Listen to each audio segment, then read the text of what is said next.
On n'en est pas à faire un bilan définitif, mais les commentaires des entreprises qui nous accompagnent sont extrêmement positifs. Je sais que des choses vont être signées dans les toutes prochaines semaines et dans tous les cas avant la fin de l'année. Et puis on a une autre satisfaction, c'est que quand on parle d'échanges internationaux, il est important que ces échanges se fassent dans les deux sens.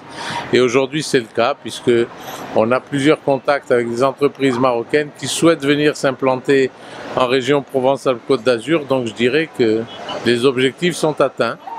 Et puis c'est l'occasion pour moi de remercier notre Chambre française de commerce et d'industrie du Maroc et son président Jean-Pascal qui nous ont accueillis de manière extraordinaire et qui nous ont surtout organisé un programme pour nos entreprises qui les satisfait pleinement et qui correspond exactement à ce qu'elles sont venues chercher au Maroc. Et donc à nouveau merci pour elles et merci pour nous. La loi NOTRe en 2015 a fait des régions le chef de file du développement économique. Donc il nous appartient en partenariat avec, entre autres, nos chambres consulaires au premier rang desquelles les CCI, de mener ce